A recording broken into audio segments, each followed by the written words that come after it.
تو اس بیماری کا علاج کیا کرنا ہے؟ شریعت کے دائرے میں ڈھونڈنا ہے. جو نظر آئے وہ بیماری جو سب اللہ کی طرف سے آیا ہے, کیونکہ شفا اللہ ہی دینے والا ہے. تو اس کے لیے جو بیماریاں ظاہر ہوئی ہے, بیماری سے پہلے اللہ رب العزت نے اس کا شفا کو طے کیا ہے. تو کہیں نہ کہیں جو ہے شفا آپ کو مل ہی جائے گا. بعض بیماریاں ہوتے ہیں روحانی بیماری ہوتی ہے. آج بیماری کے عنوان پر ہم جڑے ہیں. بعض بیماریاں جو ہے روحانی بیماریاں ہوتی ہیں. وہ روحانی بیماری کیا ہے؟ اب روحانی بیماری آپ لوگوں کو اگر آسانی سے سمجھاؤں میں تو پھر ایک غصہ کا آنا یہ روحانی بیماری ہے. تکبری کا آنا یہ روحانی بیماری ہے. خیانہ, بغض, حسد, انانیت, حب مال, حب جاں, یہ ساری چیزیں تو روحانی بیماری ہے. اب اس بیماری کے لیے نبی علیہ الصلوۃ والسلام نے کیا فرمایا کہ یہ بیماری کے ساتھ اگر کوئی دنیا سے آتا ہے تو اس کو جنت کی خوشبو بھی نہیں ملے گا.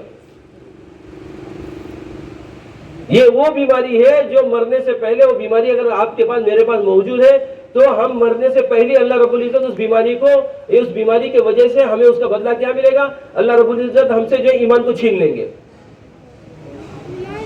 اب کینہ کیا؟ کینہ کسی کو بھی پوچھو کہ کینہ کیا ہے تو وہ بولتے کہ کینہ تو وہ دوسروں پر جلن کرنا, حسد کرنا. میرے دل میں تو کسی کے لیے کینہ نہیں. بہن بہن جھگڑا کر رہے, بھائی بہن جھگڑا کر رہے, رشتے دار آروس پڑوس جھگڑا کر رہے, بولتے میرے دل میں کچھ نہیں.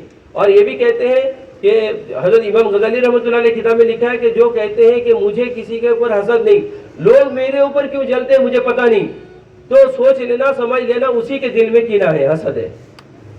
یہ بیماری اصل بیماری ہے جس بیماری کی علاج جو ہے کونوا صادقین کے ساتھ جو ہی جڑنے سے ہو سکتا ہے.